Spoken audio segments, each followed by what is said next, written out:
말씀 나누겠습니다. 로마서 64번째, 로마서 6장 10절에서 11절까지의 말씀입니다. 함께 봉독하시죠. 그의 죽으심은 죄에 대하여 단번에 죽으심이요 그의 살으심은 하나님께 대하여 살으심이니 이와 같이 너희도 너희 자신을 죄에 대하여는 죽은 자요 그리스도 예수 안에서 하나님을 대하여는 산 자로 여길지어다. 아멘. 죄에 대하여는 죽은 자요 그리스도 예수 안에서 하나님 안에, 이게 역격이거든요. 하나님 안에서 산 자, 이게 오늘 설교의 핵심입니다. 저에게 산자 하면 떠오르는 노래가 있습니다. 앞서서 나가니 산자여 따르라, 임을 위한 행진곡. 서슬퍼렇던 5060 시절에 입에 달고 살던 운동가. 그래서 저는 서울대에 이렇게 떠올리면 이 노래밖에 생각 안 나요. 그 노래 속에서의 산자는 인간 보편의 평등, 평화, 자유, 행복, 공평 등에 관심을 갖고 그것들을 성취하기 위해 행동을 내놓을 수 있는 사람, 이걸 세상이 산자라 그래요. 사람다운 사람 되기. 그래서 모두가 살기 좋은 사회, 그러므로 행복한 나라, 이렇게 홍익인간, 널리 인간을 이롭게 하는 그런 홍익인간을 향해 달리는 의식 있는 사람들을 이 사회는 산자라 불러요. 그런데 오늘 본문을 보면 성경은 십자가에서 죽었다가 살아나신 그리스도 예수와 그 안에서 함께 죽었다가 살아난 자들, 그들을 산자라 그래요. 세상에 대해서 죽었다가 하늘로 산 자들이거든요. 그렇게 해서 그들은 이 세상에서 나간 사람들이 되는 거예요. 그래서 그들은 이 세상을 살기 좋은 곳으로 만드는 것에 힘을 쓰는 것이 아니라 이 세상에서 그냥 현상들을 통해 진리를 읽어내는 사람들로 살아요. 성경은 그들을 산자라 그래요. 그러니까 성경은 이 세상 사람들이 산자라 부르는 자들을 죽은 자라 그러고 이 세상이 죽었다고 판단하는 자들을 산자라고 부르고 있는 거예요. 그렇다면 성경이 산자에 대해서, 생명이 있는 자에 대해서 어떻게 설명을 하고 있는지 창세기부터 출발을 해보도록 하겠습니다. 창세기 2장 7절. 여호와 하나님이 흙으로 사람을 지으시고 생기를 그 코에 불어넣으시니 사람이 생명이 된지라. 여기서 생명이라고 번역이 된 히브리어가 하이 네페시 하야예요. 중간에 아담이라는 단어가 있지만 하이 네페시 하야, 아담. 그게 살아있는 사람이에요. 그걸 산자라 부릅니다. 거기에 쓰인 하이라는 단어는 살아있는 이란 뜻도 있지만 흐르는, 군대 이런 뜻도 있어요. 그래서 에스겔서에 보면 마른 뼈에서 살아난 자들을 군대라고 부르는 거예요. 산자라고 부르는 거예요. 그러니까 군대라는 말은 이제 살아났으면 어디 가서 열심히 싸우라는 그런 말이 아니에요. 살았다라는 말이에요. 주위에 군대, 무슨 군대가 이런 오합지졸이 다 있어. 그리고 하야는 동사인데 그 하야 동사의 명사형이 여호와예요. 여호와는 우리 성경에 나오는 하나님의 세 이름 중 하나예요. 나중에 자세하게 설명해 드릴 기회가 있겠지만 여호와는 구원을 이루시기 위해 구원을 받으시는 하나님이 여호와예요. 성도는 그 안에서 그리스도로 옷을 입게 된다는 사실이 여기에 이미 암시가 되어 있는 거예요. 그래서 산자의 이름이 하이 네페시 하야예요. 창세기 1장에는 엘로힘이라는 하나님의 이름이 나오고 2장과 3장에는 여호와 엘로힘, 엘로힘 여호와라는 이름이 나와요. 그리고 뒤에는 그냥 여호와라는 이름만 나옵니다. 다 달라요. 하나님께서 아파르, 즉 티끌, 더스트에 불과한 어떤 존재를 하나님과 방불한 존재로 만드실 것이라는 언약이 그 이름들 속에 들어가 있는 거예요. 그래서 산자를 하이 네페시 여호와, 하야라고 하는 거예요. 그걸 죄와 구원이라는 그런 도구를 사용해서 설명하시는 게 이 역사이며 성경인 거예요. 그렇다고 그 이름들이 곧 하나님의 실체는 아닙니다. 여러분 한번 생각해 보세요. 하나님에게 이름이 왜 필요해요? 이름이라는 건 나를 다른 사람과 구분하고 나를 설명하는 기능을 가진 게 이름이에요. 만약 온 세상에 존재가 나밖에 없으면 내 이름은 필요가 있어요, 없어요? 나밖에 없어요. 이름이 왜 필요해요? 나는 그냥 나면 돼요. 그런데 창세 이전에는 하나님 홀로 계셨잖아요. 그분의 이름은 필요가 없어요. 그런데 갑자기 그분의 이름이 등장한다는 건 하나님께서 어떤 존재들을 창조하신다라는 거고 그 이름으로 다른 존재들과의 구별을 의도하고 계신다라는 거고 또 다른 존재들에게 당신을 이름이라는 게 설명이에요. 말씀이란 뜻이에요. 그 쉔이라는 단어 자체가 이름이. 당신을 설명하시겠다라는 의지를 표명하고 있는 거예요. 그게 쉔이에요. 그러니까 성경에 등장하는 하나님의 이름은 우리가 인식하지 못하고 감지조차 할 수 없는 진짜 그분이 아니라 우리에게 설명용으로 제시된 이름일 뿐인 거란 말이에요. 그래서 창세기 1장 1절에 주어가 없는 거예요. 창세기 1장 1절로 가보세요. 태초에 하나님이 천지를 창조하시니라. 한글 개역성경에는 마치 이 구절의 주어가 하나님, 엘로힘으로 되어 있는 것처럼 보이지만 여기서의 엘로힘은 남성 복수입니다. 근데 창조하다라고 번역이 된 바라라는 단어는 단수동사예요. 그러니까 이 문장의 주어는 단수로 존재하는 어떤 분인 거예요. 엘로힘은 주어가 될 수 없어요. 이 문장을 히브리 원어에 맞게 그대로 직역을 하면 숨어있는 주어, 보이지 않는 어떤 분, 진짜 계신데 유한히 감지할 수 없는 걸 무라는 글자로 표현한다 그랬죠? 감지할 수 없는 건 없는 거예요. 그 보이지 않는 어떤 분, 숨어있는 주어가 엘로힘으로 하늘과 땅을 창조하셨다. 하늘들이에요. 거기 쌍수예요. 하늘들과 땅을 창조하셨다. 예, 직역을 하면. 이 말은 보이지 않는 창조주 하나님께서 우리는 뭐라고 불러야 될지 몰라요, 그분을.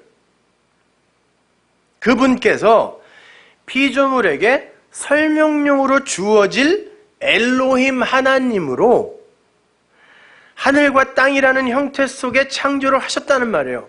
그러니까 하나님이라는 그분, 없음이라는 그분은 무라는 그분, 그러나 진짜 계신 그분은 이 유한에게 설명이 될 수 없기 때문에 설명용 하나님 엘로힘이 하늘과 땅이라는 것으로 천지라는 걸로 창조됐다는 그 말은 하늘과 땅, 천지가 그 하나님을 내용으로 담고 모형으로 창조가 되었다라는 그런 말이에요. 하나님께서 엘로힘이라는 하나님을 창조했다는 그런 말이 아니라 설명용 하나님이신 엘로힘 하나님을 설명하기 위해 하늘과 땅으로 시작을 하셨다는 거예요. 보이지 않는 하나님은 유한에게는 절대 포착이 안 돼요. 그래서 포착할 수 있는 그런 어떤 엘로힘이라는 하나님을 우리에게 이렇게 하늘과 땅으로 주시는 거란 말이에요. 태초에라고 번역이 된 그 베레시트, 성경의 첫 단어가 베레시트예요. 태초에. 그 베레시트는 파자를 하면 히브리어는 원래 자음밖에 없잖아요. 베이트, 집이란 뜻이에요. 성전이란 뜻이에요. 이게. 문자에는 다 뜻이 있거든요. 그러니까 빌딩, 거기서 나온 거죠. 집, 성전. 두 번째 글자 이게. 그리고 레시, 이게 시작, 머리예요. 그리고 알레프가 뭐라고 했어요? 하나님, 사람, 소 이런 뜻이거든요. 그래서 소를 성경이 많이 이제 재료로 소재로 써서 설명하는 거예요. 그리고 쉰, 이게 분석이에요. 되새김, 분석. 그리고 요드, 이렇게 된 거 있죠? 이렇게. 점처럼 된 거. 그 요드가 편손이에요. 손으로 펴서 이렇게 주다. 그리고 타오가 맨 마지막 자인데 그래서 완성의 표거든요. 그래서 히브리어는 이 맨 알렙부터 타오까지 전부 이렇게 이야기를 담고 있어요. 그래서 하나님으로부터 시작해서 완성으로 끝나요. 글자 자체가. 그러니 어떻게 하나님을 안 믿어요? 히브리어는요, 성경을 글자 하나하나 파자를 하잖아요. 그 글자 하나가 다 복음이에요. 은혜예요. 그리고 그 문장이 복음이고 성경 전체가 또 다 은혜예요. 복음이에요. 그런데 또 이 자연이 그걸 그대로 담고 있네? 그러니까 어떻게 하나님이 안 계시다고 할 수 있냐고. 몰라서 그런 거지. 그러니까 이 문장을 히브리 원어에 맞게 그대로 직역을 하면 이런 거죠. 보이지 않는 어떤 분께서, 그러니까 보이지 않는 어떤 분, 그러니까 성전의 시작, 그 머리이신 그 하나님이 그 하나님을 잘 설명을 함으로 해서 시간 안의 존재들에게 손을 펴서 넘겨주는 완성의 표. 이게 뭐예요? 성경이잖아요, 이게. 그리고 그게 역사예요. 그래서 천지라고 하는 거예요, 이거를. 그러니까 베레시트는 그 자체가 성경이고 그거 자체가 천지이며 역사예요. 그래서 성경이 그 단어로 시작해서 그 단어를 하나하나 풀어주는 게 성경이에요. 근데 보이지 않는 성전이신 하나님은 이 땅에 보이는 성전을 모형으로 주어서 설명해야 되잖아요. 그 히브리서에 나오죠. 이거는 다 하늘에 있는 것의 모형이라고. 그 역할을 하늘과 땅이라는 현상계가 담당하고 있는 거죠. 그리고 그걸 그 안에 설명되어 있는 하나님, 우리가 이해할 수 있는 하나님을 엘로힘이라고 하는 거고, 진짜 그 내용이신 하나님은 몰라요. 이름이 원래 없는 분이니까. 자, 그런 걸 다 축약한 게 이스라엘에게 주어졌던 성막이잖아요. 성전이고. 그 땅이라는 단어, 에레츠도 파자를 하면 하나님, 시작, 덫이에요. 덫, 그물. 하나님께서 누군가를 건지기 위해 그물을 던지기 시작한 곳이 땅이에요. 세상. 여기서 건져 올려가는 거예요. 그 땅이라는 그물에 모든 존재가 다 걸려 있어요.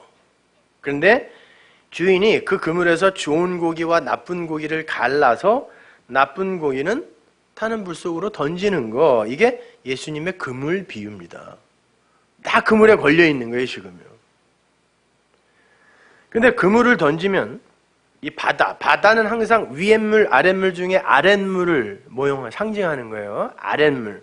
바닷속 물고기들은 거기에 걸리지 않기 위해 사력을 다해 도망가죠. 난 고기들이 그게 뭔 줄 알고 도망가는지 지금도 이해가 안 가. 고기들이 그게 뭔지를 알까요? 근데 도망가요. 기가 막히게 그물을 던지면은. 아담들은 그 진리의 그물을 그렇게 싫어한다라는 걸 보여주는 거예요. 그게 죄인들의 속성이에요. 물고기들의 동력은 꼬리에서 나오는 거 잘 아실 거예요. 그래서 장어 같은 것도 꼬리를 꼭 그렇게 먹으려고 유엔수들이 말이야. 에? 바다, 즉 아랫물에 속한 자들은 전부 꼬리의 힘으로 살아요. 그걸 악이라 그래요. 왜? 그 꼬리의 힘이 좋을수록 잘 피해 도망가거든요. 그물을, 진리의 그물을. 반면에 바닷속에서는 물고기의 머리가 별로 쓸모가 없어요. 물고기가 그물을 피해 도망가는데 물고기의 머리는 전혀 도움이 되지 않아요. 그냥 맛만 있어요. 어두움이. 꼬리가 발달하지 않고 머리만 큰 고기는 그물을 던지면 백발백중 다 걸려요. 그러나 그렇게 낚여야 사는 거예요. 그래서 사람을 구원하는 걸 사람을 낚는다 그러는 거예요. 거기서 나와야 된다니까요. 아랫물에서. 그걸 빗대어서 성경이 머리가 될지언정 꼬리가 되지 말라 그런 거예요. 뭐 어디 가갖고 저기 핫바리 이런 거 하지 말라는 그런 소리가 아니라니까요. 고지론 주장하는 놈들이 꼭 요거 갖다 그렇게 써먹죠. 머리가 될지언정 꼬리가 되지 말라. 머리는 누구예요? 예수예요. 예수와 연합된 자가 돼야지 니들이 바닷물, 아랫물, 세상에서 꼬리, 니들의 힘으로 도망다니다 보면 진리에 절대 못 걸린다는 뜻이에요. 그런데 그러한 아랫물, 그 땅 속에 부정한 물고기들, 이게 다 물고기들. 성경에서 물고기는 부정한 거예요. 난태생. 그러니까 그건 다산, 다그라는 단어가 다산, 알로 많이 난, 물고기 알 얼마나 많이 났는지 보셨죠? 그거 생육과 번성은 하나님이 예수 안에서 완성하시는 건데 우리가 우리의 힘으로 인간의 힘을 자랑하겠다고 생육 번성하는 걸 다그라 그래요. 그게 죄거든요. 그래서 부정하다 그래. 난태생은 다. 근데 모든 그 짐승들이 다 난태생이에요. 사실은요. 엄마가 애를 태 속에 갖고 있다가 양수가 터지죠. 그거 알이 깨지는 거예요, 여러분. 그래서 모든 인간을 다 부정하다 그러는 거예요. 그래서 그 난태생들은 다시 나야 되는 거예요. 그래서 부정한 것들은 그걸 거듭난다라고 하는 거란 말이에요. 뭐 박혁것의 주몽, 김수로 얘네만 알에서 난 게 아니라 여러분 다 알에서 나온 거예요. 난태생이에요. 그걸 부정한 거란 말이에요. 그런 물고기들, 부정한 것들이 이 바다에서, 저주의 바다에서 꼬리의 힘을 뺏기고 진리의 그물에 걸리기 위해서는 예수가 그들의 머리가 돼야 꼬리의 힘이 빠지는 거예요. 그래서 진리시며 말씀이신 예수님을 교회의 머리라고 한 거고, 예수님께서도 십자가를 지시기 전에 내가 머리 둘 곳이 없다고 한 거예요. 왜? 교회가 완성이 돼야 예수가 머리로 앉을 수 있는데 아직 십자가 이전이니까 예수님이 머리로 앉을 곳이 없었다라는 그런 말이에요. 집두절도 없었다는 게 아니라. 여러분 그 당시에는요, 여러분 그 웬만한 기술을 갖고 있는 사람은 중산층 이상이었어요. 예수님도 꽤 잘 사셨다니까요. 여러분이 괜히 미루어 추측해서, 제자들도 다 잘 살았어요. 그래서 부자 이야기할 때 제자들이 그럼 우리도 못 가나 그런 거예요. 여러분 조그만 조각배에서 그물 던질 수 있어요? 없어요. 그들이 그물을 던졌다는 건 선주였다는 거예요. 그때 당시에 선주는요 굉장한 부자들이었어요. 근데 그거 버렸다고 천만의 말씀. 예수님 십자가에서 죽자 베드로가 고기나 잡으러 가자 그랬어요. 그 배 안 버리고 어디에다 짱 박아놨다가 그거 다시 가지고 고기 잡으러 간 거라니까. 부자였어요 그들은요. 뭘 알아야 설교를 하지. 그렇게 예수님이 머리예요. 교회의 머리란 말이에요. 이렇게 그리스도 예수로 축약되는 하나님의 언약의 말씀을 진리로, 머리로 갖고 있는 자만 그 하나님의 그물에 걸리는 거죠. 하나님께서 말씀을 주어야 걸리는 거예요.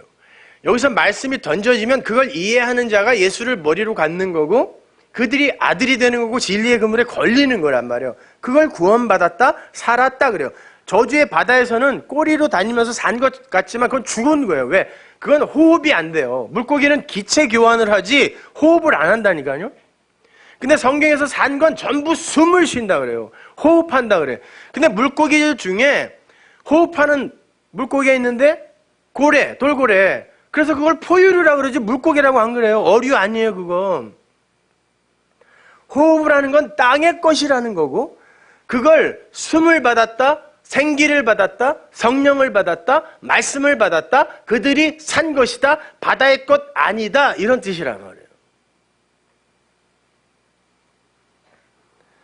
그렇게 호흡, 생기, 숨, 콧김, 말씀, 진리가 들어가야 다 똑같은 거예요. 산자가 되는 거예요. 생명이 되는 거예요.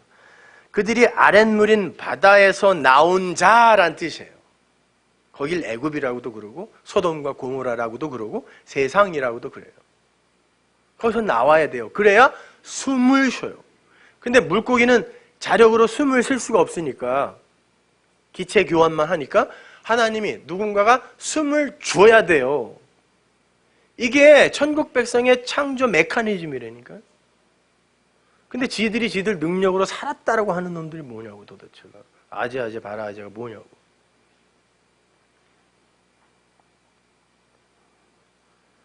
자, 거기서 못 나온 자들을 그냥 바다의 물고기, 아랫물 속에 부정한 것, 네페시, 죽은 자라고 하는 거예요.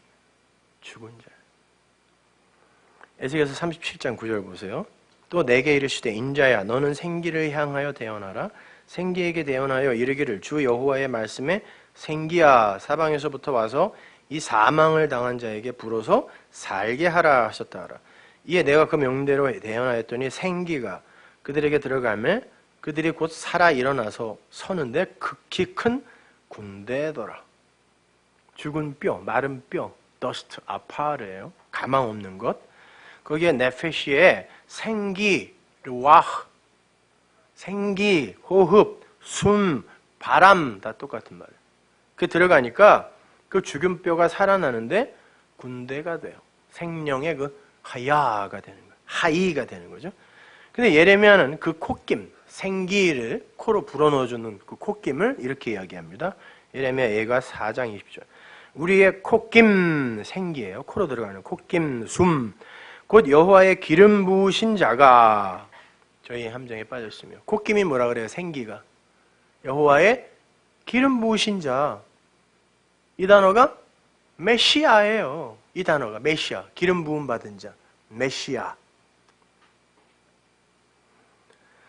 이 콧김은 메시아, 말씀이신 예수, 아프, 르와흐예요. 코의 성령, 코의 호흡, 코의 생기. 그거 막으면 죽어요. 그래서 생명이 코에 있다라고 성경이 이제 이야기하는 거죠. 메시아, 그리스도. 그게 크리스토스. 그리스도는 그 오미크론 시그마, OS라는 곡에 붙으면 무조건 어떤 존재거든요. 기름 부음을 받은 어떤 것들인데 그게 존재가 된 게 크리스토스예요. 그리스도예요. 그리스도인 그리스도. 여러분도 기름 부음 받은 자. 그래서 여러분도 누군가에게 그 숨을, 호흡을 불어넣어 살릴 수 있는 존재가 됐어요.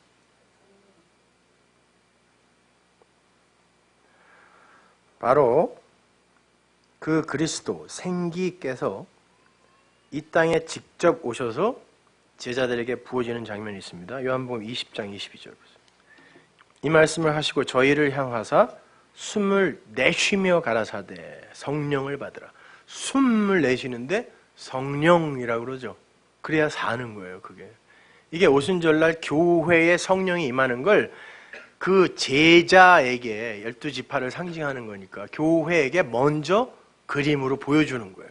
그렇게 해서 너희들은 교회는 살게 될 것이다를 너희가 네 죄든지 사하면 사하여질 것이요 네 죄든지 그대로 두면 그대로 있으리라 하시니라.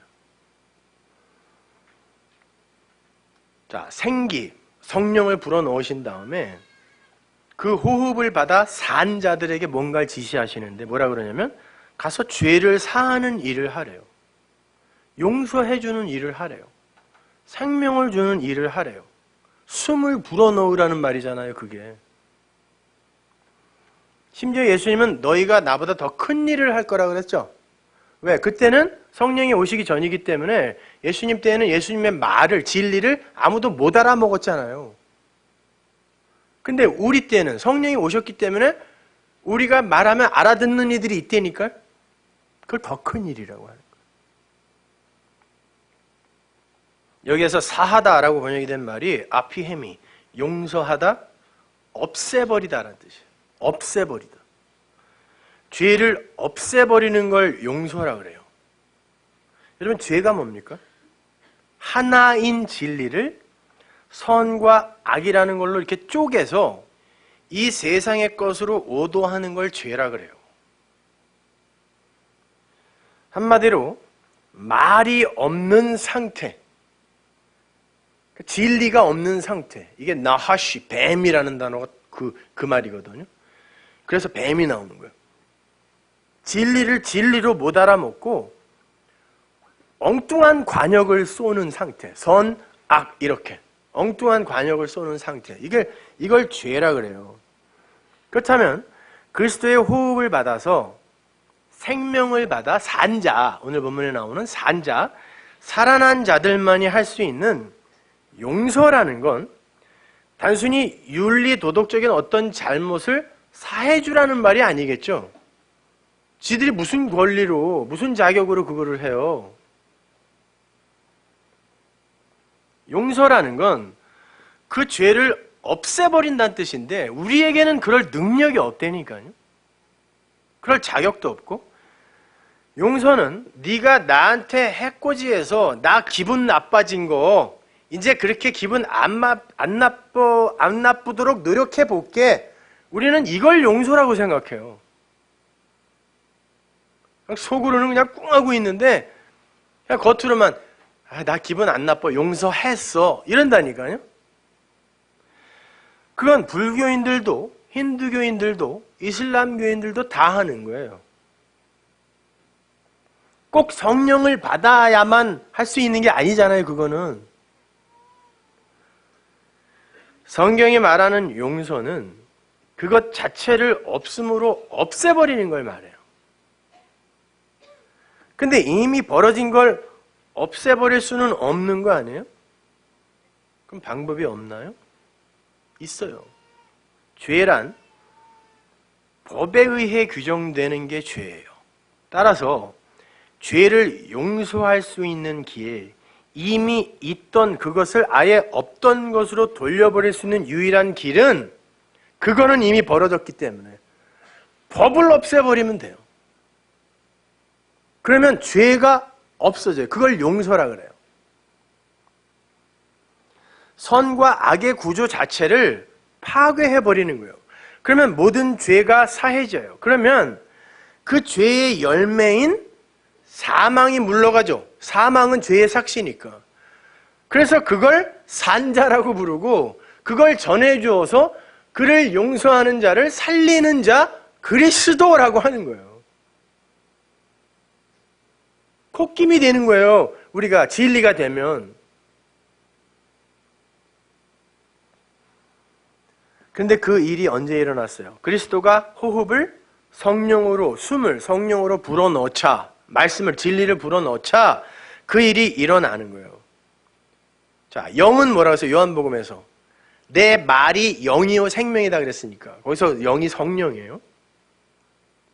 중성으로 그려져 있잖아요. 말씀, 하나님의 말씀, 그 진리, 그 진리를 올바로 깨닫는 순간 그는 선과 악의 법에서 자유롭게 풀려나게 되고 그 즉시 용서를 할 수 있는 자가 되는 것이며 하나님은 그것만 하늘에서 인정해 준다는 뜻이에요. 숨, 콧김, 메시아, 그 말씀, 진리에 의해서 선과 악이라는 법에서 벗어나 거기에서 용서를 받고 그 용서를 또 누군가에게 전해주는 그것만 하나님이 인정한다는 거예요. 그런데 그 용서는 나에게서 가장 먼저 일어나야 돼요. 나를 용서할 수 없는 이들은 절대 너를 용서할 수 없어요. 왜? 그 용서라는 진리를 전해줄 수가 없기 때문에 그래요. 내가 용서받지 못하면, 나에게 용서받지 못하면. 그래서 예수님께서도 우리가 우리에게 죄 지은 자를 사해 준 것 같이 우리의 죄를 사해 주세요 라고 기도하라고 그런 거예요. 이 말은 1차적으로 눈에는 눈, 이에는 이의 법칙, 이게 율법이잖아요. 그래서 살인한 자는 반드시 돌로 때려 죽여야 돼요. 율법에 의하면. 그런데 그 구약이 파괴된 게 은혜의 신약 시대잖아요. 그 법에 의해 일어났던 심판이 이제는 은혜로 용서되는 시대가 되었다라는 선언이에요. 그래서 우리가 우리를 살인한 자도 은혜로 용서할 수 있어요. 구약에서는 죽여야 돼요. 이게 선이에요. 구약에서는. 율법에 의해 죽여야 된다니까. 근데 우리가 우리에게 죄 지은 자를 그렇게 은혜로 용서해 줄 수 있는 시대가 된 것처럼 우리가 그렇게 용서받았군요를 아는 거. 그런데 그 안에는 그보다 더 깊은 진리가 복선으로 숨어 있어요. 예수님께서 제자들과 당신을 우리로 묶죠. 예수님이 우리의 머리가 되신 형국이에요. 그러니까 이 주기도문은 그리스도 예수와 제자들이 우리라는 한 몸으로 묶이게 되었을 때 일어나는 현실을 설명하는 거란 말이에요. 그렇게 예수가 성도의 머리로, 호흡으로, 생기로, 콧김으로, 우리로 연합이 되게 되면 죄인인 육신이 그리스도로 옷 입혀지는 거잖아요. 그러니까 수요일날 빠지지 말고 오시란 말이에요. 한 주라도 빠지면은 그 다음 주 걸 못 알아먹는다니까요. 그렇게 소멸되어 버리는 거란 말이에요. 예수로 우리가 옷 입으면. 그래서 속옷, 겉옷 이야기가 성경에 나오는 거예요. 예수님이 겉옷으로 우리에게 입혀져야 그래서 속옷을 주면 뭐 겉옷 이야기가 나오고 그러는 건데 그건 다음에 얘기해 줄게요. 그렇게 하나님의 언약에 의해서 그리스도와 나가 우리가 되면 그를 묶던 법이 사라지고 모든 더러운 것이 없음이 되는 거예요. 그 상태를 용서라고 하는 거예요. 법이 없어진 상태. 근데 이 역사 속에서 그 진리의 현실이 어떻게 이해되어질 수 있어요? 진리의 말씀에 의해서만 이해되어지기 때문에, 깨달아지기 때문에 진리의 말씀을 듣는 그 자만이 용서와 관계 있는 자가 돼요. 그걸 생기, 호흡, 영 이런 걸로 다른 걸로 이렇게 설명하고 있을 뿐이에요.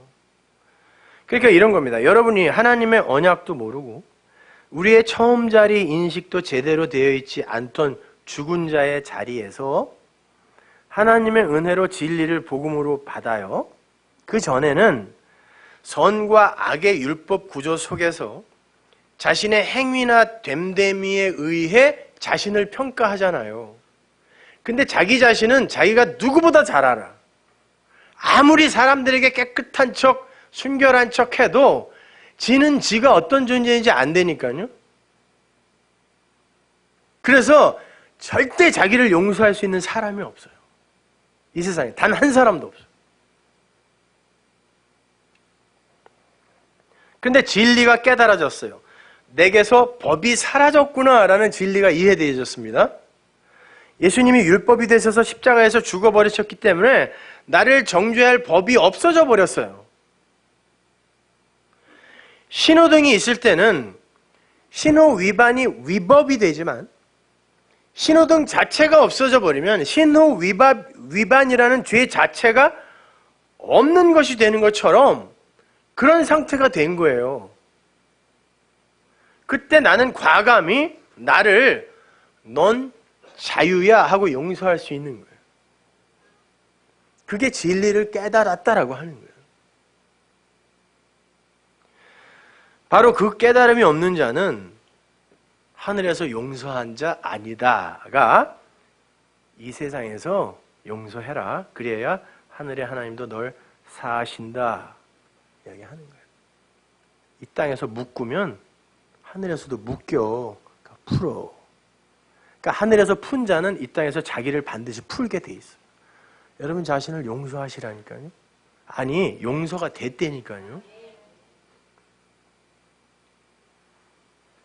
하나님의 진리의 말씀을 올바로 깨닫고 사망과 상관없이 되어버린 나를 용서한 뒤에 그 진리를 다른 이에게 전했을 때 그 사람이 아 그런 거야? 그럼 나도 용서받은 거네 하고 살아날 때 죄와 관계없이 돼야 사망과 관계없는 거고 죄의 삭제니까 그래야 그를 산자라고 하니까 그렇게 살아날 때 우리가 그 사람의 죄를 용서해버리는 게 되는 거예요. 내가 무슨 자격이나 권세가 있어서가 아니라 물론 말씀의 권세는 있지만 그래서 저는 지금 여러분을 용서하고 있는 게 되는 거란 말이에요. 그런 거지 뭘 되지도 않는 용서 이런 거 억지로 해보라는 얘기 아니에요. 아니 모든 거 다 용서해버리면 어떻게 돼? 이 세상이 어떻게 되겠어요? 금방 지옥 된다니까 여기는. 그런 거 용서하라는 말이 아니에요.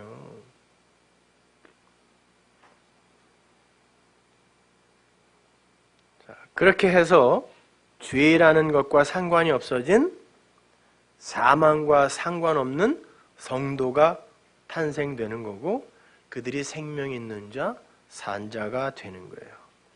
그들이 예수보다 더 큰 일을 하고 있는 산자들인 거죠. 이게 바로 오늘 본문이 얘기하는 죄에 대하여 죽고 의에 대하여 산자가 담고 있는 내용이에요. 아니, 더 나아가서 그들은 살려주는 영, 살려주는 말, 진리가 되어서 그리스도의 일을 하고 있는 자들이 된 거란 말이에요. 우리는 먼지지만, 여전히 죄인이지만 하나님이 우리를 그렇게 사용하신다는 그것에 감동하는 거예요. 자, 그렇다면 이걸 아는 자들에게 있어서 인간 세상이 정해놓은 죄라는 것과 의라는 게 무슨 의미가 있어요? 생각해 보세요. 이 진리를 알게 됐어요. 악과 선이라는 게 이 진리를 안 자들에게 무슨 의미가 있냐고. 거짓과 진실이라는 게 무슨 의미가 있어요? 어차피 모든 것이, 보이는 모든 게 보이지 않는 진리를 설명하기 위한 하늘과 땅, 위의 것과 아래 것이라면 그것 자체가 뭐 그리 가치가 있는 거냔 말이에요. 선악의 법에 묶여있는 자들에게는 그게 대단히 큰 거지. 그러나 진리인 하나 안에서 그걸 하나로 묶어내는 자들에게 그게 무슨 가치가 있냐고. 그래서 진리 안에서는 선과 악이 하나고 거짓과 진실이 하나며 더러움과 깨끗함이 하나고 어둠과 빛이 하나가 될 수 있는 거예요.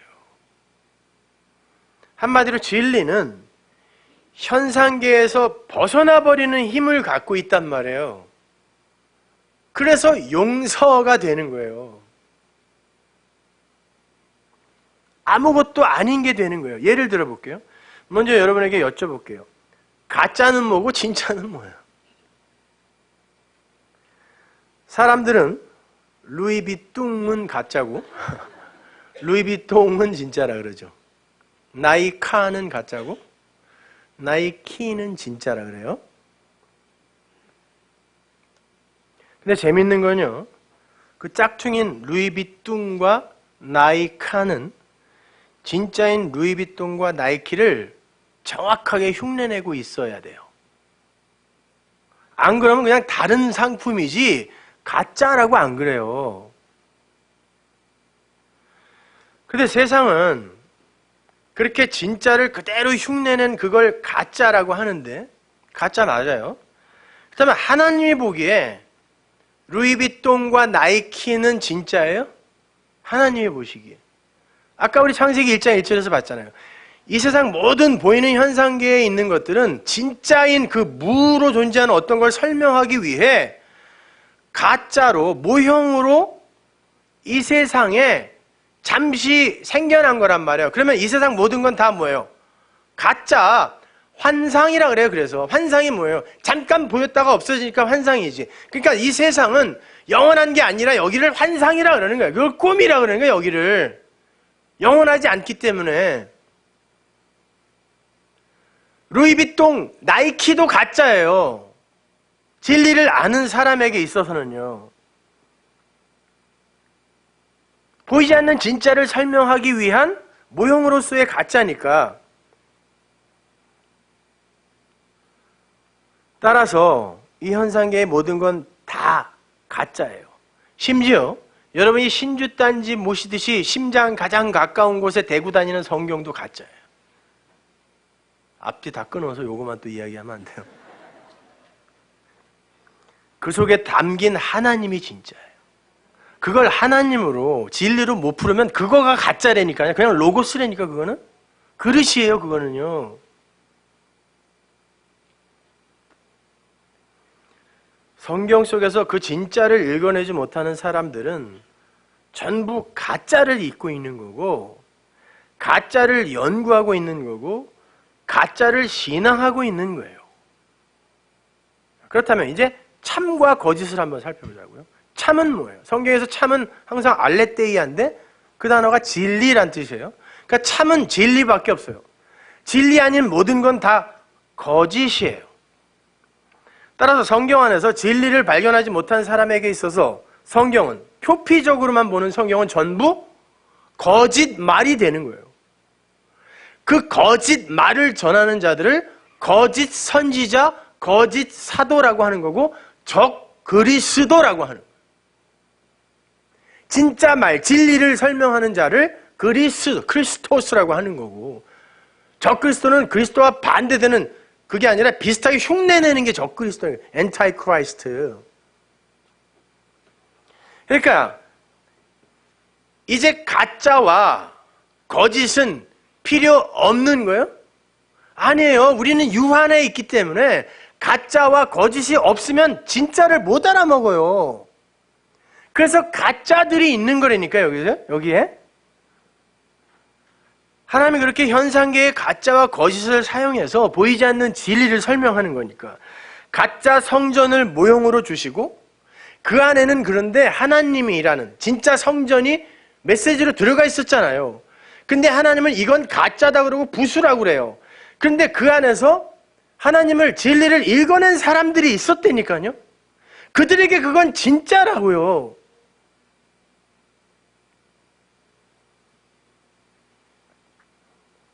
생명나무 실과를 설명하기 위해 선악과가 필요하고 진짜 성전을 설명하기 위해 옛성전, 율법이라는 성전이 필요한 거고 진짜 진리를 설명하기 위해 구약의 율법, 모세오경이 필요했던 거예요. 그렇다고 그게 다 악이며 가짜가 아니라는 거예요. 이게 로마서에서 바울의 진술이란 말이에요. 율법이 악하냐? 금방 그 전까지는 율법 가지고는 다 죽어 그래놓고 율법이 악하냐? 그러잖아요. 그 말이에요.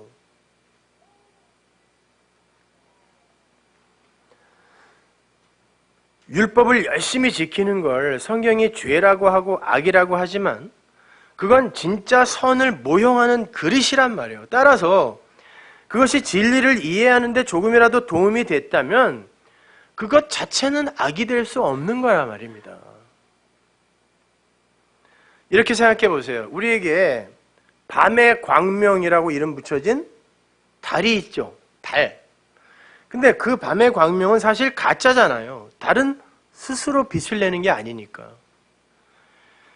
달은 해의 빛을 받아서 광명의 행세를 하는 거예요. 흉내내는 거란 말이에요.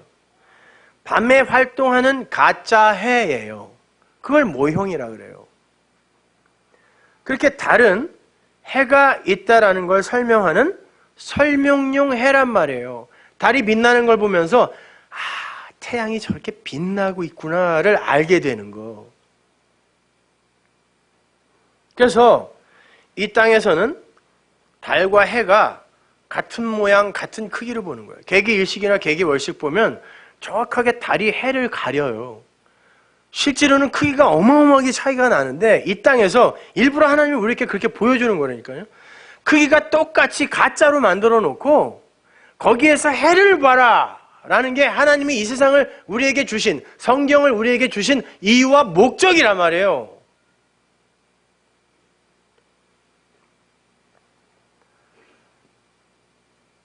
다른 예를 들어볼게요. 히브리어 첫 글자인 알레프는 하나님이라는 뜻과 소라는 뜻을 동시에 갖고 있다고 그랬죠.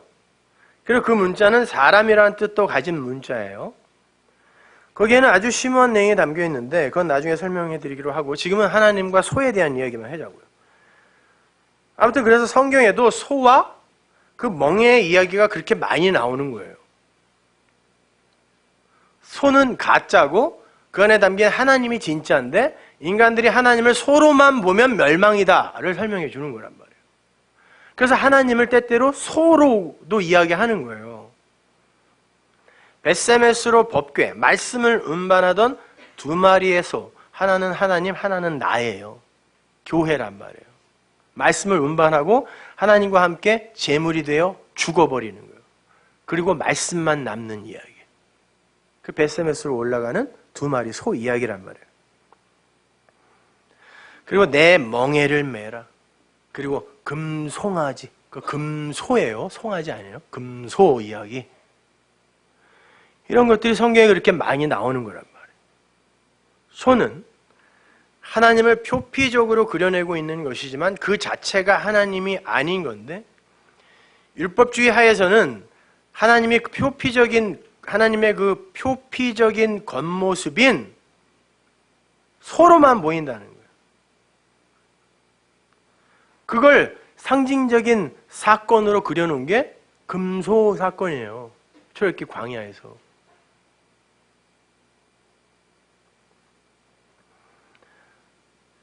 그렇게 그 소라는 모형 안에 담긴 하나님을 보지 못하고 신을 그저 소로만 인식하는 걸 종교라 그래요.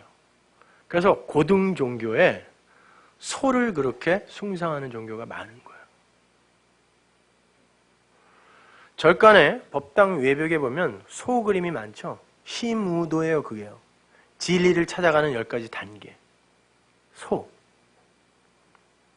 진리를 소로 표현한 거예요. 힌두교에서도 소를 숭배하는 게 괜히 그러는 게 아니에요. 제가 지난 수요일날 말씀드렸습니다. 진리는 원래 하나님 말씀밖에 없었어요. 그런데 그걸 다른 종교들이 표피적으로 이해를 하여 잘못 오해하여 종교를 만든 거예요. 그래서 모든 종교의 경전이 성경과 싱크로율이 아주 높다고 제가 말씀드렸잖아요. 그래서 옛 선비들은 소를 타고 유유히 여행을 하는 기우행을 즐겨했고 그런 그림이 많은 거예요. 옛날 그림에 보면. 소 타고 말 타고 다니는 그림은 없어요. 노자도 자신의 사상을 세상에 전파하려 하다가 대적들에게 막혀서 안 되겠다 싶었을 때 소 타고 어디로 사라졌습니다. 장자도 항상 제자들에게 소처럼 되라라고 무의자연의 도를 설명했어요. 소. 그렇게 고대 시대 때부터 사람들은 소와 코끼리가 이 인도에서 이게 코끼리가 넘으면서 소가 되고 이 소와 코끼리는 같은 일을 한다 그래서 항상 진리를 모형한단 말이에요. 그 소와 코끼리를 진리를 설명하는 짐승이라고 생각해서 소와 코끼리를 숭앙하거나 숭배하는 일을 많이 했어요. 특히 힌두교에서는 소와 코끼리를 동시에 진리로 섬기면서 성경에 나오는 예수님의 기적들을 소와 코끼리의 그림으로 그려놓기도 해요.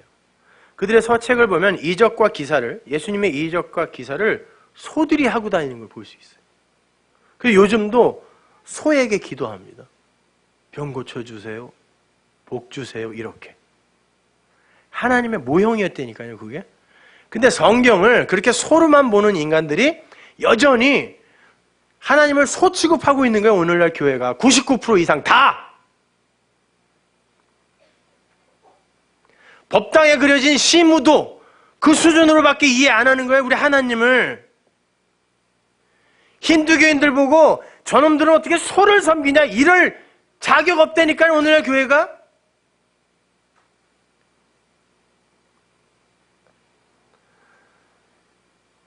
상상하다라는 말이 코끼리 상자잖아요.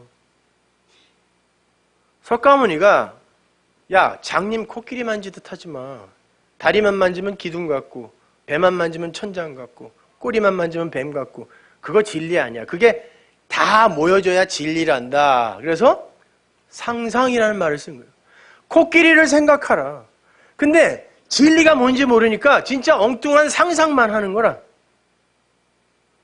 소가 뭔지를 생각하라. 그게 성경을 묵상하라는 말이에요. 엉뚱한 거 상상해서 지들이 하나님 만들어내고 이러는 거 하지 말라는 말이에요. 전부 소 같은 하나님 믿고 있잖아요, 지금.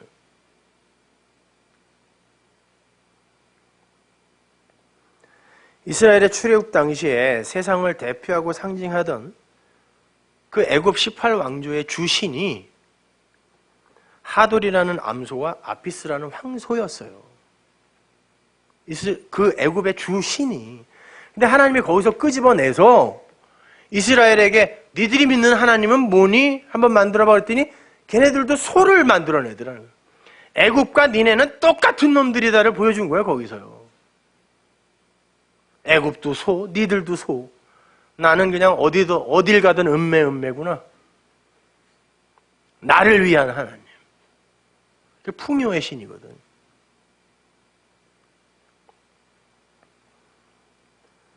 그렇게 소는 보이지 않는 하나님, 진리이신 하나님을 설명하는 모형이에요.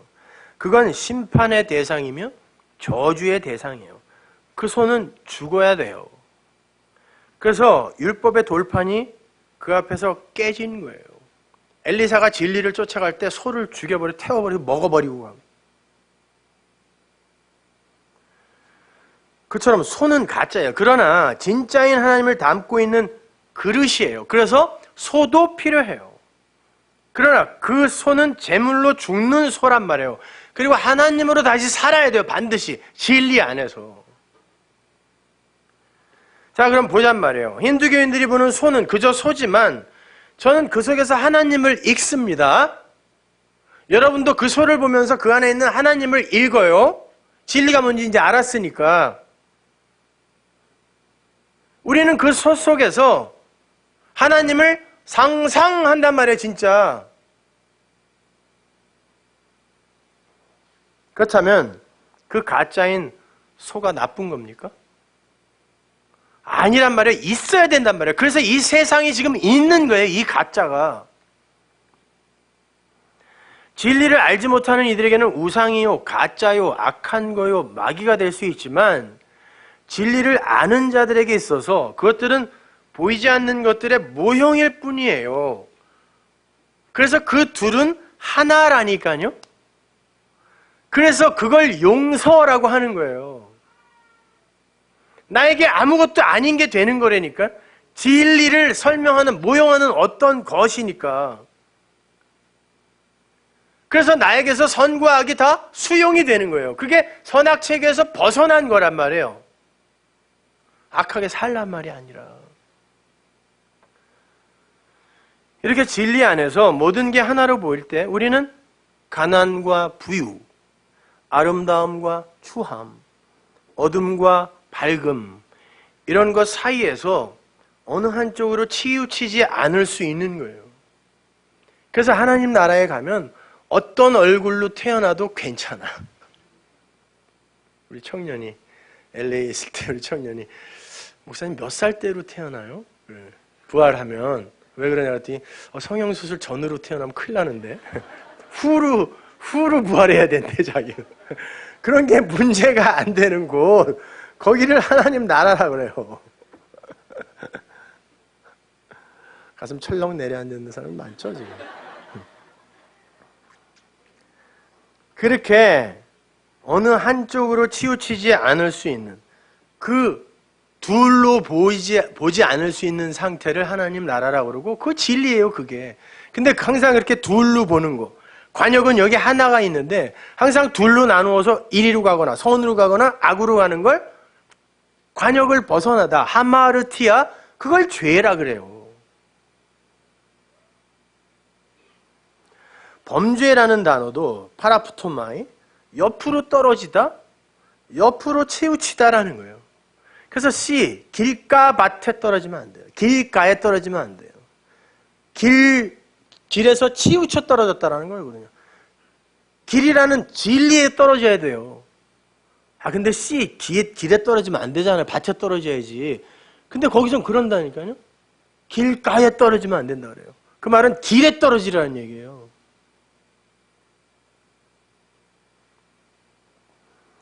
그렇게 선이나 악의 한 방향으로 치우쳐버리는 게 곧 죄예요.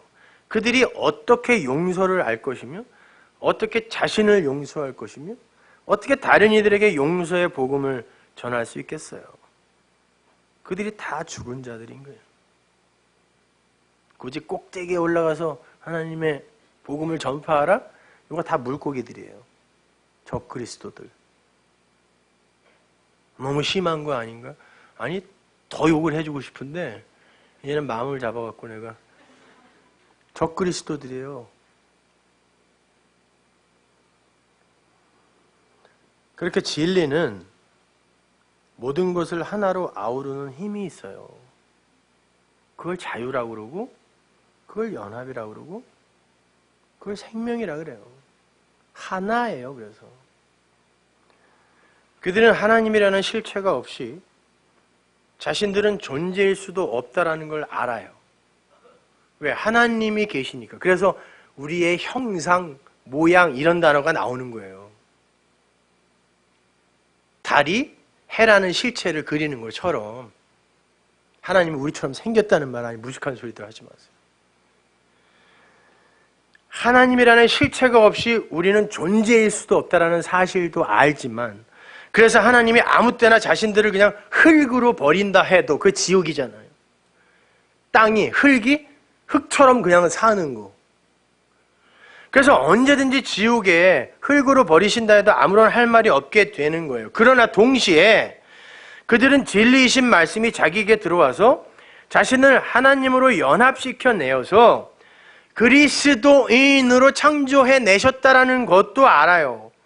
그들 자신이 진리가 되어버린 거죠. 그래서 그들이 가는 곳에 자유가 있고 그들이 가는 곳이 하나님 나라예요. 그래서 진리가 된 성도는 지옥에 안 가는 게 아니라 여기서 자기 스스로 지옥과 상관없는 자가 되어버리는 거예요. 그가 가는 곳에 자유가 있고 법이 없어졌어요. 믿겨져 이게. 자유가 있고 그가 가는 곳에 선악의 법이 사라져요. 그가 가는 곳에 부유와 가난이라는 추함과 이쁨이라는 아름다움이라는 이런 이중적 선과 악의 구분이 없어지고 진리로 모든 게 하나로 아울러지는데 거기가 왜 안식이 없고 행복이 없고 기쁨이 없겠냐고요. 우리가 아직 육을 갖고 있기 때문에 그걸 풍성히 못 누려서 그렇지.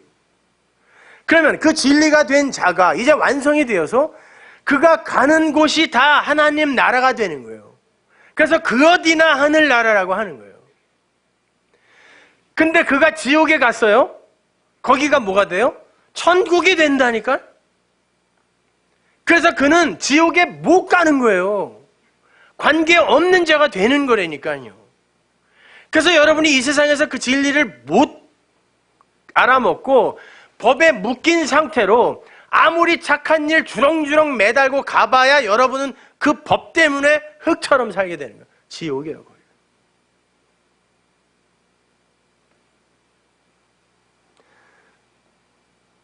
여러분이 그렇게 진리로 그 지옥을 깨버리지 못하면 죽어도 천국에 못 가요.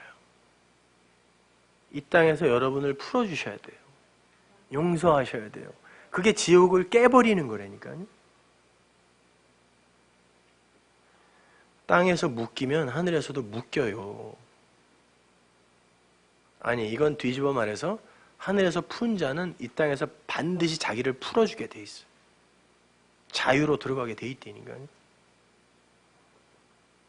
그래서 성경이 하나님 나라로 가라 그러지 않고 하나님 나라가 온다 그러는 거예요. 여러분에게 와야 돼요. 그게 먼저. 어디 저 태양계 밖에 이렇게 만들어진 곳이 아니에요. 천국은 진리가 깨달아질 때 그 진리와 함께 성도 안으로 침노해 들어오는 거예요.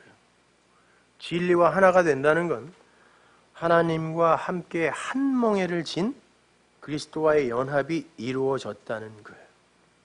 멍에는 소가 매는 거라 그랬죠? 소는 누굴 상징한다? 하나님. 그 하나님과 히브리 멍에는 항상 두 마리가 한 멍에를 지게 돼 있다고 그랬습니다. 그래서 내가 진 이 멍에는 네가 여기에 끼게 되면 쉽고 가벼워. 왜? 하나님이 다 하시니까요. 그래서 쉽고 가볍다고 하는 거예요. 근데 그건 곧 나의 이 육적 존재의 가능성을 다 부정하고 멸해버리는 거기 때문에 그걸 십자가라고 하는 거예요. 그래서 예수님이 진 십자가를 멍에라고도 하는 거예요. 내 멍에는 쉽고 가볍다. 그 연합이에요. 그렇게 소가 두 마리가 한 멍에를 이렇게 지고 있는 모양을 그림으로 그려놓은 단어가 에이레네라는 단어예요. 원래 문자는 다 상형 문자였으니까요. 그 단어가 화평, 평화, 평안 이런 뜻이잖아요. 에이레네가.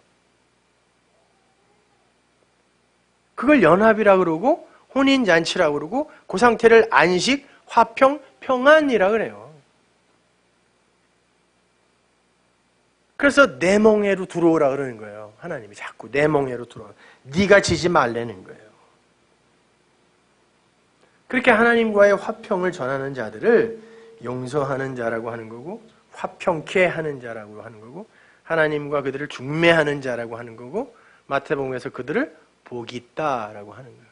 화평케 하는 자들은 복이 있나니.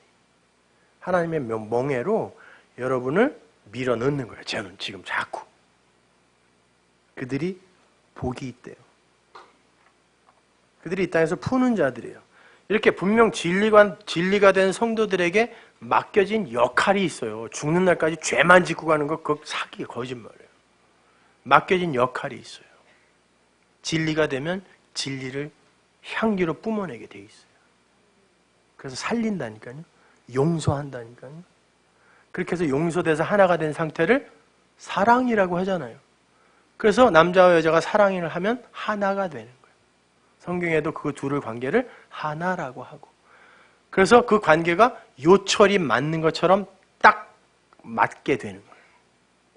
인간의 신체 구조도 그렇게 되어 있는 거예요. 모든 게 진리를 담고 있다니까요. 그래서 사도가 그 진리의 현실을 자신의 말로 반복해서 전달한 거예요. 갈라디아서 5장 1절 보세요. 그리스도께서 우리를 자유케 하려고 자유를 주셨으니 그러므로 굳세게 서서 다시는 종의 멍에를 매지 말라. 또 다른 멍에가 있어요. 이거 이방인들과 세상 사람들과 같은 멍에 지지 말라. 이거는 방향이 다르기 때문에 못 진다는 뜻이지 그들과 사귀지 말라는 뜻 아닙니다. 여기 종의 멍에가 나와요. 여기는 종의 멍에 매지 말라. 보라, 나 바울은 너에게 말하노니 너희가 만약 할례를 받으면 율법이죠. 그리스도께서 너희에게 아무 유익이 없으리라. 내가 할례를 받는 각 사람에게 다시 증거하노니 그는 율법 전체를 행할 의무를 가진 자라. 죽은 자라는 거예요. 못하니까 그건. 할례 받으려거든 율법을 하나라도 행하려거든 다 지켜야 돼. 그러는 거예요. 다 지켜. 율법 안에서 의롭다 함을 얻으려 하는 너희는 그리스도에게서 끊어지고 은혜에서 떨어진 자다. 이 자유가 바로 생명인 거고 그리스도인 거고 진리인 거고 영인 거고 말씀인 거예요. 따라서 올바른 진리의 말씀을 깨달은 이들은 그리스도의 그 콧김을, 그 호흡을 받은 자들이고 생명을 얻은 자들인 것이며 물속에서 나온 자들인 거고 아랫물에서 그 말씀을 올바로 전해주는 이들이 화평케 하는 자고 용서하는 자들인 거고 매인 것을 푸는 자들인 것이며 영을 전하는 자들인 거예요. 그러면 성경이 아주 읽기가 쉬워지잖아요. 다 같은 이야기니까. 근데 그 말씀의 진리를 소로만 전하게 되면 그게 곧 뭐예요? 말은 말인데 내용을 전달하지 못하고 소리로만 전하는 거니까. 그걸 방언이라고 그래요, 성경이요. 어떤 감독이 쓴 방언이라는 책이나 아니면 무슨 어떤 목사님 아들이 쓴 방언이라는 책 다 엉터려요. 다 잊어버리세요. 성경이 말하는 건 그런 이야기 아니에요. 여기서는 방언이 이런 거다라고 해놓고 여기서는 아니, 개혁주의에서는 아니다. 둘 다 틀렸어요. 그런 이야기 하는 거 아니에요. 성경이 말하는 방언.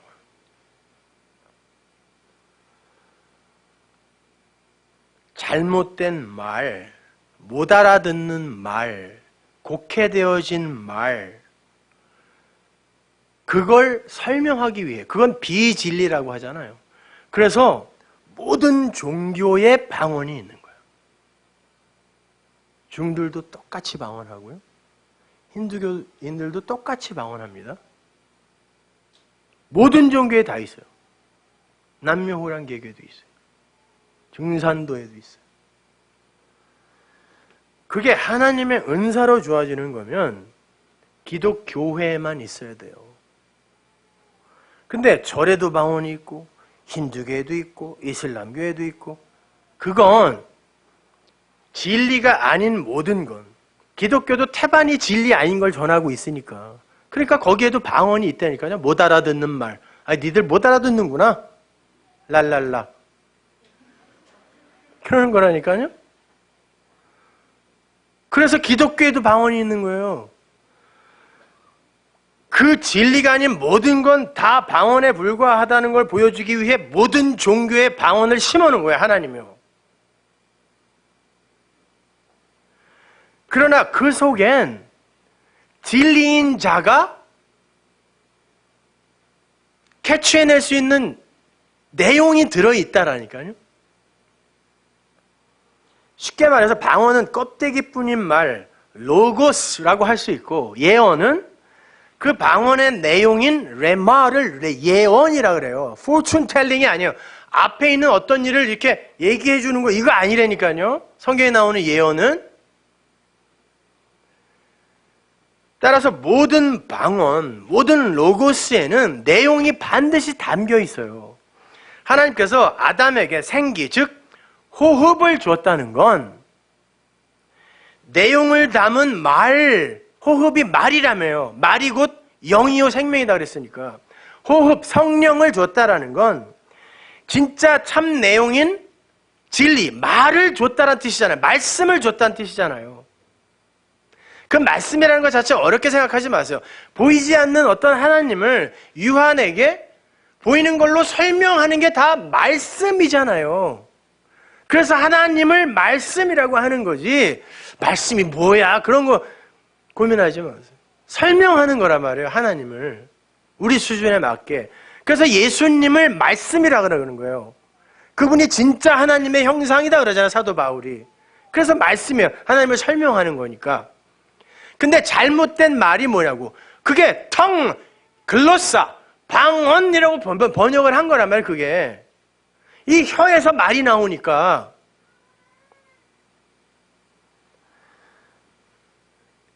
모든 소리에는 뜻이 담겨 있어요. 모든 소리에. 지금 아기가 응애 하는데도 뜻이 담겨 있다니까. 진리로 들어야 되니까 저거를. 고린도전서 14장 7절 보세요. 제 얘기가 아니에요. 성경이 이야기하고 있는 거예요. 혹 저나 필이죠. 필이나 검은고와 같이 생명 없는 것이 소리를 낼 때 그 음의 분별을 내지 아니하면 저 부는 것인지 검은고 타는 것인지 어찌 알게 되리요. 만일 나팔이 분명치 못한 소리를 내면 누가 전쟁을 예비하리요. 이와 같이 너희도 혀로서, 이 혀가 텅, 방언이란 단어 똑같은 단어예요. 거기선 방언이라고 그러고 여기서는 혀라 그러죠. 알아듣기 쉬운 말을 하지 아니하면 방언이 알아듣기 쉽지 않은 말로 나오게 되면 그 말하는 걸 어찌하냐? 이는 허공에다 말하는 것이라. 세상에 소리의 종류가 이같이 많되 뜻없는 소리는 없나니. 그러므로 내가 그 소리의 뜻을 알지 못하면 내가 말하는 자에게 야만이 되고, 야만은 외국인이란 뜻이에요. 야만인이 아니에요. 외국인이 되고. 왜? 못 알아들으니까. 말하는 자도 내게 외국인이 되리라. 그러면 너희도 신령한 것을 사모하는 자인즉, 이 신령한 거를 오늘날 교회는 전부 신비한 어떤 걸로 생각을 해요. 무당들과 뭐가 다르냐고요. 교회에 덕 세우기를 위하여 풍성하기를 구하라. 교회에 덕 세우라니까 무슨 방언을 하면 덕이 생긴다. 천만의 말씀. 이 덕 세우다, 오이코노마이는 오이코스, 집이죠. 집을 건축하다라는 뜻이에요. 교회를 세우는 말을 해야지 니들을 건축하는 말을 하면 안 돼가 이 덕이라는 단어로 오역된 거예요. 그러니까 이 성경이요, 우리 개역 성경이 사람들이 히브리어로 번역하고 영어로 번역하고 한자로 번역해서 기독교인이 아닌 국문학자한테 줬다고요. 마지막 감수를 예수도 안 믿는 사람들이 해놨으니까 뭔 말인지 알고 써놨겠냐고요. 그러니까 원어를 연구하지 않으면 성경만 갖고는 진리를 아주 디테일하게 못 알아먹는다니까요. 그러므로 방언을 말하는 자는 통역하기를 기도할지니. 이게 통변하기를 기도하라는 말이 아니란 말이에요.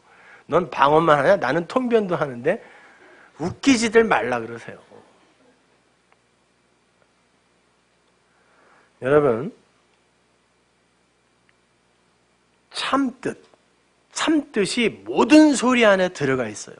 여기 이야기하는 것처럼. 근데 참뜻이라는 건 알레테이아, 진리라 그랬죠. 그래서 주님도 나는 참 포도나무, 그 진리 포도나무야 그랬어요. 예수님이. 진리란 말이에요. 모든 게 진리를 담고 있어요. 심지어 여러분 욕 속에도 진리가 담겨 있어요. 계자제분 그러면 예수님이 이 땅에 오셔서 하나님의 말씀과 진리와 상관없는 이방 여인을 향해 개라고 불렀죠. 예수님이 욕하셨다. 개라고? 넌 개야. 그렇게 진리와 상관없는 이방의 자식들, 그건 저주받아 마땅한 거, 심판받아 마땅한 거예요. 하나님이 은혜로 살리지 않으면. 그래서 계자제분이라는 욕이 있는 거예요. 그건 죽는다. 그래서 욕이에요. 그거 칭찬 아니잖아요. 영어 욕에도 많아요. 뭐 son of the bee 뭐 이런 거 있어요. 음녀의 아들이란 뜻이에요. 음녀의 후손. 우리 계시록에서 봤잖아요. 그건 죽어. 성적인 욕들 많죠. 뭐 mother 뭐 이런 거. 그게 아비의 침상에 올라간 그 이야기. 살인, 간음의 이야기라니까 이제 전부 다. 그러니까 욕을 들으면서도 그 안에서 진리를 깨달을 수 있으면 그 욕이 나에게 욕이 되겠냐고요. 그걸 자유라 그래요.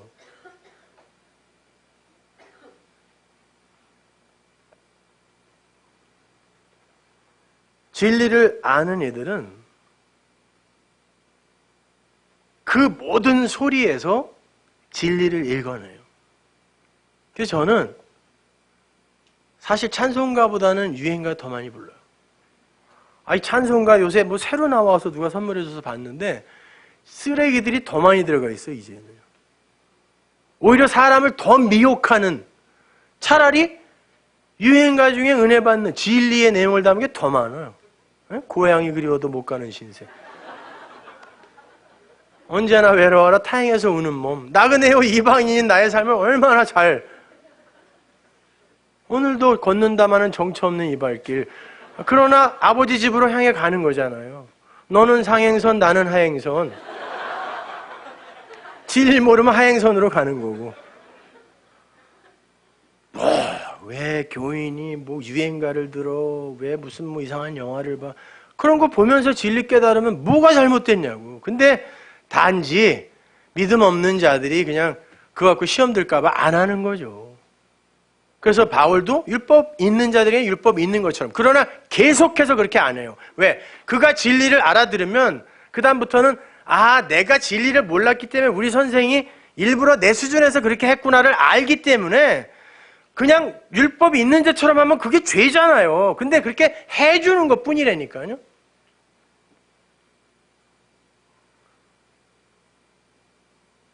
그러니까 유행가 같은 거 안 부르고 그러는 거예요. 저는 미국에서 콘서트를 1년에 한 번씩 했는데 유행가만 불렀어요.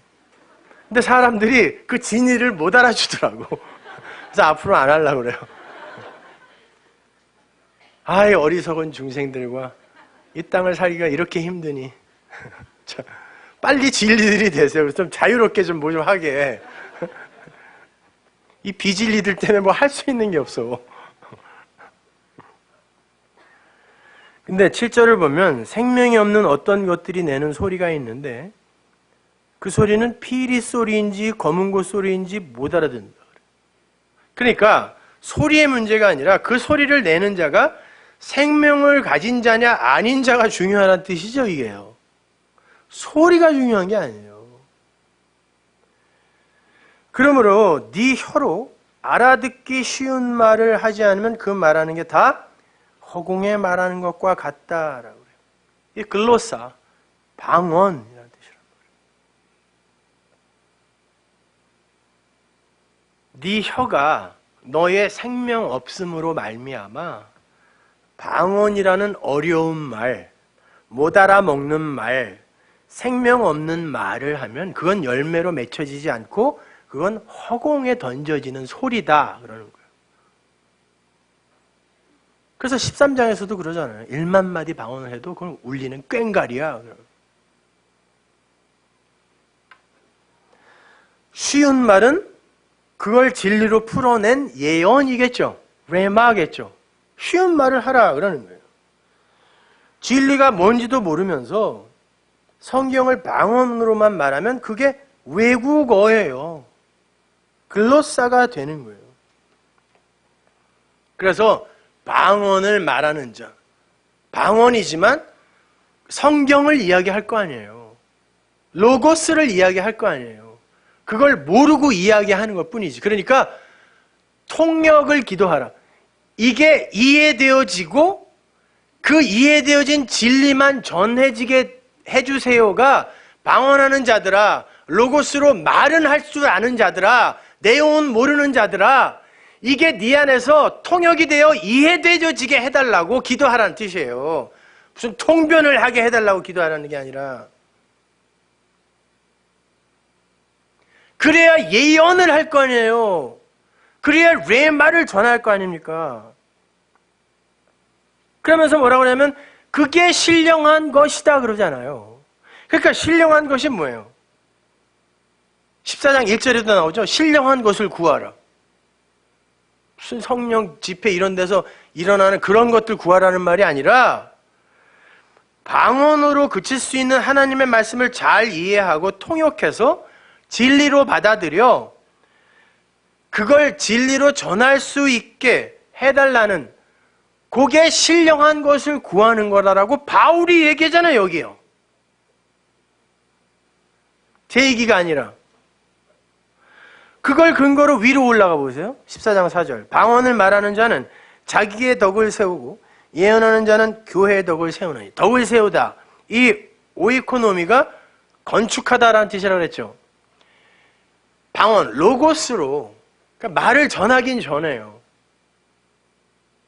뭐 좋은 이야기는 하는데 그게 레마, 예언이 아닐 땐 그게 자기는 뭐를 했기 때문에 열매는 안 맺었는데 이게 자기 의로 쌓이게 되면 나를 건축하는 게 된다 뜻이에요. 그게 자기의 덕을 쌓는다예요. 내 안에 덕이 쌓인다는 말이 아니라. 근데 그 건축자들은 항상 모퉁이 뚫린 예수를 집어 던지는 건축자들이란 말이에요. 그건 안 되는 거죠. 그럼 예언을 하게 되면 어떻게 돼요? 교회가 세워진다 그래요. 교회가 하나님의 성전으로 유익하게 세워진다예요. 그게 교회의 덕이 된다는 뜻이라고요. 정확히 말하면은 예언으로 통변된 방언, 이것이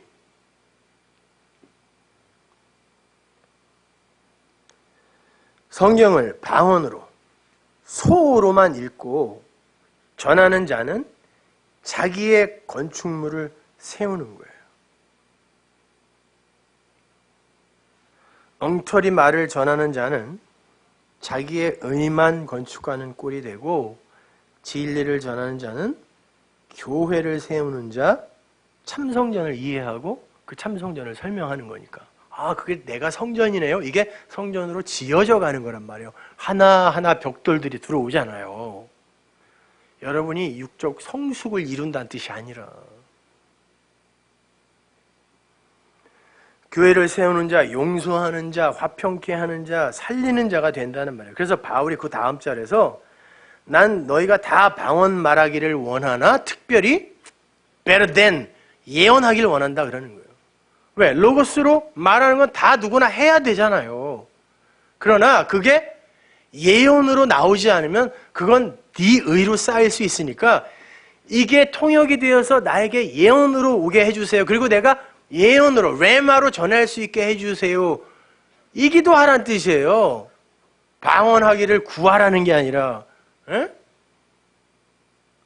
그래갖고 그냥 어떤 기도원에 가면은 순 개소리들, 왈왈왈왈, 네 소리밖에 안 들리잖아요. 개들이에요, 그게요. 뭔 소리인지 모르니까 그게 텅이라니까요. 글로사. 진리를 알고 로고스를 던지라는 거예요. 그래서 1만 마디 방언보다 뜻을 알고 전하는 예언 5마디가 낫다라고 하는 거예요. 1만 마디 방언도 있어야 되는 거죠. 왜? 그 안에 진리가 담겨 있으니까. 성경 안에 진리가 담겨 있으니까. 그러나 그걸 못 알아먹으면 이게 외국어, 방언이 되는 거라니까요. 그러나 없으면 안 돼요. 그래서 1만 마디 방언 괜찮아. 그러나 그걸 진리로 못 알아먹으면 개인 거죠. 그러니까 거기서 개도 방언을 한다라는 건 다 개란 뜻이에요. 이거 편집해 주세요. 생명의 위협을.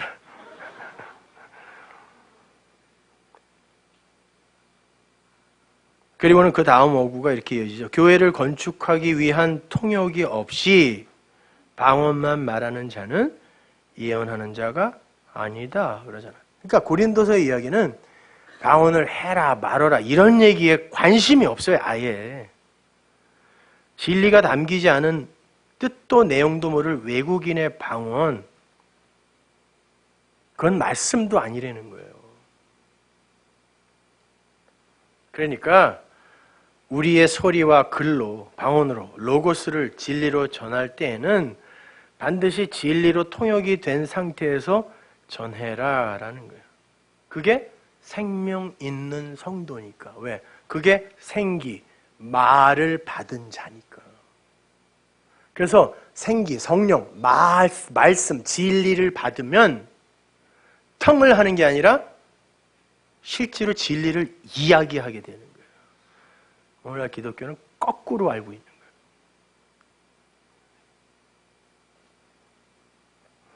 그래서 사도행전 2장의 오순절 사건에서도 바로 그 방언, 글로사, 거기도 나와요. 글로사, 방언 나오죠? 성령이 임하니까 방언이 터졌잖아요. 그 글로사와 똑같은 단어가 어디 나와요?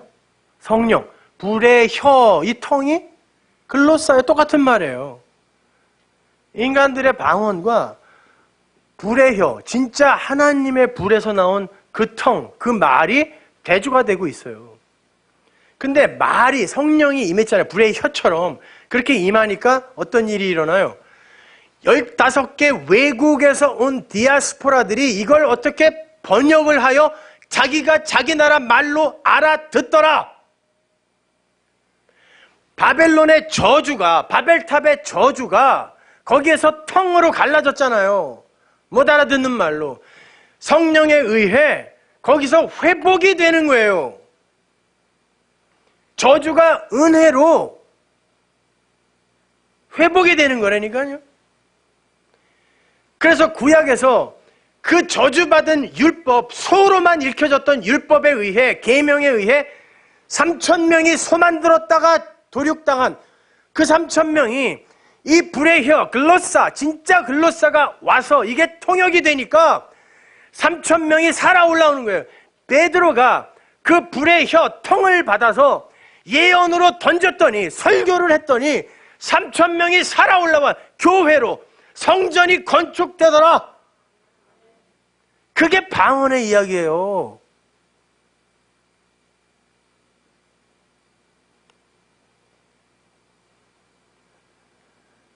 여러분은 어떤 혀를 갖고 계십니까? 어떤 말을 담고 계세요? 죽이는 혀, 방언입니까? 살리는 혀, 예언, 진리, 영의 말입니까? 야고보서 3장 5절 보세요. 이와 같이 혀도 작은 지체로 돼. 이게 방언이라는 단어 똑같은 단어예요. 글로사. 혀도 작은 지체로 돼 큰 것을 자랑하도다. 보라 어떻게 작은 불이 어떻게 많은 나무를 태우는가. 혀는 곧 불이요 불의 세계라. 혀는 우리 지체 중에서 온몸을 더럽히고 생의 바퀴를 불사르느니 그 사르는 것이 지옥불에서 나느니라. 혀는, 말은 불의 혀여야 되는데 그 사도행전 2장에 나온 불의 혀여야 되는데 지옥불에서 나온 혀들이 있다는 거죠. 그건 멸망에 쓰이는 거란다. 그 방언. 예언이 안 된 방언. 로고스. 거기에서만 머물러 있는 거. 그래서 주님께서 당신의 백성들에게 찾아오셔서 그 혀를, 그 말을, 그 표피적 가짜, 소를 진리로 고쳐주는 게 여러 군데 나와요. 마가복음 7장 33절. 예수께서 그 사람을 따로 데리고 무리를 떠나서 손가락을 그의 양 귀에 놓고 귀를 뚫어 침뱉어 그의 혀에 손을 대시며 하늘 우러러 탄식하시며 그에게 이르시되 에바다 하시니 이는 열리라 뜻이라. 그의 귀가 열리고 혀에 맺힌 것이 풀려 곧 말이 분명해지더라. 무슨 말인지 이제 아시겠죠? 말이 분명해지는 게 복이에요. 그게 사는 거란 게 이게. 생수이신 예수가 생수를 그의 혀에다 대니 묶였던 게 풀리고 말이 진리가 되어 터져나오더라는 것입니다. 귀머거리 벙어리. 그건 그 이야기예요. 진리를 방언으로만 듣는 자들을 귀머거리 벙어리라고 그래요. 못 들으니까 못 말하는 거. 그걸 예수님이 와서 진리로 고쳐내시는 사건이란 말이에요. 이런 것들은 다. 에바다! 열려라! 이제 제대로 듣고 제대로 말해. 내가 다 통역해서 넣어줄 테니까 제대로 듣고 진리만 말해. 소이야기 하지 말고 하나님 얘기해. 에바다. 열렸네. 에바다. 눈을 뜨게 하셨네가 아니라 귀가 열린 거예요. 무슨 눈을 뜨게 찬양이라고 어디서 다 그냥. 귀가 열리고 진리를 말하는 거. 법에서 풀려나 나를 용서하는 거. 하나님과 이미 같은 멍에를 맨 에이렌의 화평한 상태, 화목제가 이미 드려졌다라는 거. 이 자유, 여기서 진짜 찬송이 터져 나오는 거예요, 여러분. 하나님께서 우리의 혀, 우리의 말, 우리의 방언을 예언으로, 진리로 바꿔주세요. 그것만 복이에요. 분명하게 그 복음만 들으시고 분명하게 그 복음만 진리만 말하세요. 아직 분명하지 않으면 입 닫고 침묵하세요. 다른 사람 죽이지 말고. 기도하겠습니다. 하나님 아버지 은혜를 감사합니다. 하나님 우리에게 이런 진리의 말씀을 주셨습니다. 그 진리의 말씀은 우리의 꼬리를 잘라버리고 예수라는 머리로 우리를 함몰시켜냅니다.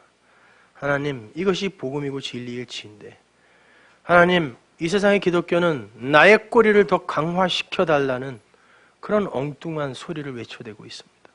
하나님 이 시대를 불쌍히 여겨 주셔서 이 진리의 말씀이 당신이 택한 당신 백성들의 귀에 들려지게 하옵소서. 이 시대의 당신 백성들의 귀에 오늘도 손가락을 넣어 뚫어주소서. 그래서 그들의 귀에 에바다라는 주님의 외침이 들리게 하옵소서. 예수님의 이름으로 기도합니다.